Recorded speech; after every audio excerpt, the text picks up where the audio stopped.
자, 탈원전 손실 비용을 메꾸기 위해서 다음 달부터 정기 요금으로 이제 보전한다고 합니다.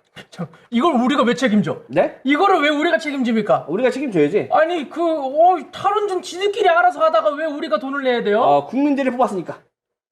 다수결은 쩔 수 없다. 아, 그럼. 예. 그럼 내야지. 내야죠. 그럼 내야지. 자, 그리고 내가 빌린 돈인데 왜 국민들이 세금으로 갚나? 이제 연체 3개월 이상 되어 있는 대학생들 있죠? 네. 채무 이런 것들 네. 이제 삭감해 준답니다. 아이씨, 야 이거 나도 돈 갚지 말까? 형, 우리 돈 갚지 말까요? 그래서 채무 조정이 들어가고요. 돈은 지가 빌렸는데 왜 우리가 세금, 아무튼 생색을 잘 내고 있습니다. 또 뭐가 있냐면 또 이제 한국에서 아이 낳는 사람들은 머리가 나빠서다.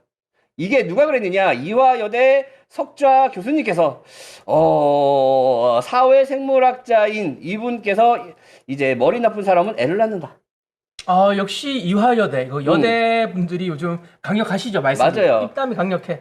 그래서 요거는 선 넘지 않았나라는 생각이 조금 듭니다. 그래도 교수님인데 애 낳는 사람들 보고 머리가 나쁘다. 그 머리가 나쁜 이유는 이제 생물학적으로 동물들도 이제 먹이가 없으면 출산을 안 한다고 얘기해요. 네네. 근데 인간을 동물과 비교를 하면서 인간도 먹이가 줄어드니 자연스럽게 출산을 줄이는 거다. 라고 얘기를 하시면서 이제 그러면 애를 낳는 사람들은 뭐 하는 사람들이냐? 애국자다. 라는 말씀도 하셨지만 그래도 머리 나쁜 사람들이 이제 애를 낳는다라는 얘기는 사실 조금 대학 교수로서 할 말은 아니지 않나. 이거를 좀 돌려서 얘기했으면 좀 좋지 않았을까라는 생각이 좀 듭니다. 네, 심지어 이런 말까지 하네요. IQ가 2자리가 안 돼서 아이를 낳는 것이다 라는 말까지 했네요. 그러니까. 아니, 그래도 여대 교수님께서 이제 출산율, 우리 국가에 대한 미래를 위해서 출산율을 늘려야 되는데, 뭐, 자기의 손씻건 말한 건 맞지만, 머리가 나빠서보다는 차라리 삶이 너무 힘들어서, 빠듯해서, 이렇게 좀 돌려서 얘기하고 이런 단어를 뺐으면 좋지 않을까라는 생각이 드네요. 저분은 이제 자기 얼굴에 침 뱉은 겁니다. 자기 어머님, 아버지한테도 욕을 한 겁니다, 저거는. 자, 그리고 다음 뉴스. 야, 부자는 치킨을 안 먹는다. 이것도 웃긴 이야기인데. 치킨은 서민 노동자의 음식이다라고 얘기하면서 또 편가르기를 하는데 요즘에 편가르기가 좀 많더라고요. 네, 근데 치킨이 서민들의 음식이라고 하기에는 이거 2만 원 넘는데 이제. 2만 원 넘잖아요.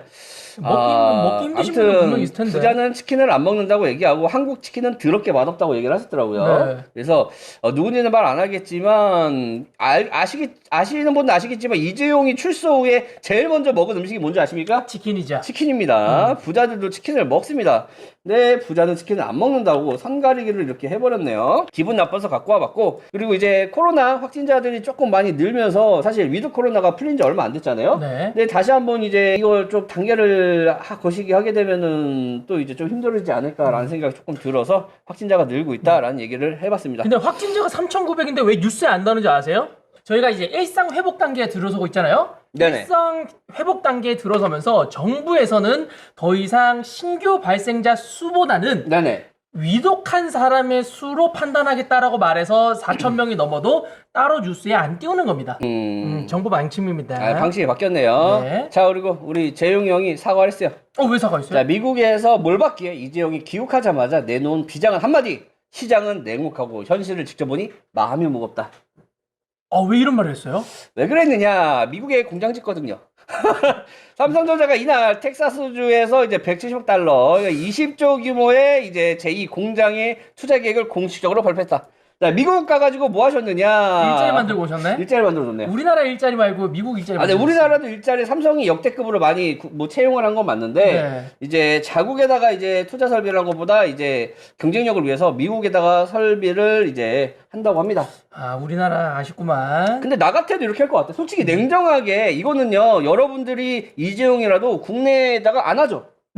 이유가 이것저것 많죠? 네, 국내에다 안 합니다. 나 같아도 안 해. 이거는 누가 생각해도 국내에다가는 더 이상 확장할 수 없어요. 우리나라가 이 대기업들이 공장 확장 안 한 지 꽤 오래됐습니다.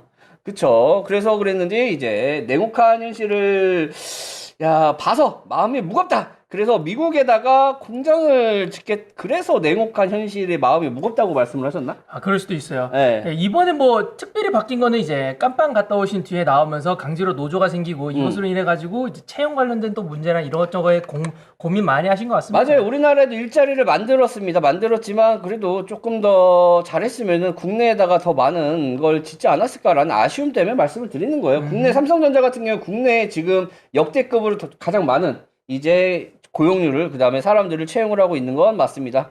하지만 뭐 마음이 무겁다라고 말씀을 하셨고요. 11월 말에 98K 틀릴 가능성 그래도 빚듯이 100K로 가고 있다라고 플랜 B가 자기가 틀렸음에도 불구하고 그래도 갈 거니까 언젠간 가니까. 라고 말을 바꿨습니다. 아유, 이 아저씨 진짜. 자, 그래서 온체인 데이터 분석 이제 플로우 모델에 따르면 11월 비트코인 종가가 적어도 98,000달러 이상에 끝날 것으로 전망을 했었으나 이제 사실 뭐 이제 현재 비트코인 가격은 59,000불 아니죠. 54,000불입니다. 그 사이에 떨궜어. 5,000불 떨궜어. 네, 그래서 이 98,000불 가려면은 거의 더블 올라가야 됩니다. 며칠 남았습니까? 자, 이제 한 3, 4일 남았네요. 네, 3, 4일 남았어요. 네, 거의 뭐 이제 5일 안에 더블 튀기를 해야 되는데 사실 틀렸죠. 이 플랜 B 같은 경우 이제 몇 달 전에 반등 오면서 많이 맞췄다라고 사람들이 많이 빨았는데 사실 과거에도 말씀드렸다시피 이 친구 같은 경우는 항상 희망적인 얘기만 말했고 가격적인 부분 맞춘 적이 거의 없어요. 근데 최근에 맞춘 게 이슈화가 돼가지고 유명세를 탔는데 사실 지금처럼 틀린 경우가 더 많다라는 말씀을 드리고 싶습니다. 자, 그리고 또 틀린 친구 하나 됐죠. 인도에 있었던 우리 예언자. 그렇죠. 인도의 예언자가 24일날 뭐 그때부터 버블이 꺼져서 미친 폭락을 한다고 예견을 했는데 네. 사실 비트코인 가격이 폭락이라고 볼 수 없죠. 그렇죠. 지금 그냥 단순 조정이다. 폭락이라고 보기에는 그냥 단순 조정밖에 나오지 않고 있습니다. 그래서 얘가 말한 것도 틀렸고 얘가 말한 것도 틀렸다. 시간 지나서 가격 좀 더 빠지면 맞췄죠 하고 다시 등장할지 모르겠지만 사실 저는 어느 정도 이제 떨어진 다음에 반등치고 올라갈 걸 보고 있기 때문에 사실 이 친구도 틀렸고 이 친구도 틀렸고 그냥 너무 맹신하면은 안 좋다라는 말씀을 드리고 싶어요. 맞습니다. 하지만 저는 플랜 B에 대한 공감대는 하나 있습니다. 어떤 공감대? 어차피 갑니다. 올라가는 거는 나도 공감합니다. 그치? 어차피 단기적인 흐름을 맞추려고 하면 사실 안 맞아요. 네네. 그렇기 때문에 한 달, 두 달 안에 대한 가격적인 부분을 맞추는 것보다 무당이처럼 지금 당장 가격이 올라갈 가능성, 떨어질 가능성을 보면서 그거를 대응하면서 가는 게 훨씬 더 유리하다라는 말씀을 드리고 싶고요. 그리고 장투하시는 분들 뭐 직장 생활하면서 이제 매일매일 차트를 볼 수 없고 시간적 여유가 없으신 분들은 사실 우리가 갈 곳은 위밖에 없어요. 맞아요. 자, 거래소에 있는 물량들 점점점 다 빠져나가고 있죠. 그러니까 이번에 비트코인이 조정을 받는다 하더라도 사실 거래소에 있는 물량이 엄청나게 들어오지 않았습니다. 맞아요. 계속 빠져나가고 있고 그동안 쌓였던 이제 고래들의 물량이 어느 정도 이제 수익 실현을 하기 위해서 매도했다라는 뉴스들은 나오고 있지만 실질적으로 거래소에 신규 엄청난 물량들이 들어오는 것보다는 이런 타점에 더 많이 빠져나간다라는 게 팩트이기 때문에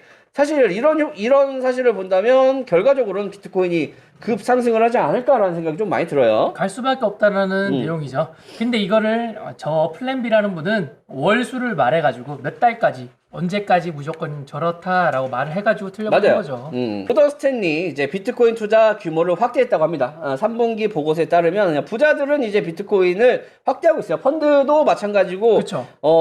개미들만 이 시장에 많이 떠났다라는 게 확연히 느껴지는 게 제가 그 시청자들 비트코인 올 초에 3만 명, 4만 명씩 볼 때는 길 가다가 갑자기 누가 손을 들이대 뭐야 그랬더니 하이파이브. 하이파이브. 이런 게 진짜 많았거든요. 네. 길 가다가 사람들이 막 우리 카톡방에서 호랑이님 안녕하세요 이런 분들이 굉장히 많았는데 요번에 비트코인 올 초 이후에 가격이 빠지면서 많은 분들이 이탈을 했잖아요. 이탈을 하고 단톡방을 나가면서 길거리에서 저희를 알아본 사람들이 별로 없고요. 어쨌든 간에 부자들은 계속 비트코인을 모아가고 있기 때문에 그리고 이제 투자가 규모가 확대되고 있기 때문에 뭐 이제 장투하시는 분들은 크게 걱정할 필요가 아직까지는 없다라는 말씀을 드리고 싶습니다. 이제 국내에 뭐 이제 거래소에 유입되는 물량들 별로 없고 오히려 빠져나가고 있다라고 보시면 될 것 같아요. 뭐 많은 물량이 거래소에 유입이 돼서 이제 하락한 게 아니다라고 보시면 될 것 같습니다. 그래서 걱정할 필요 없다.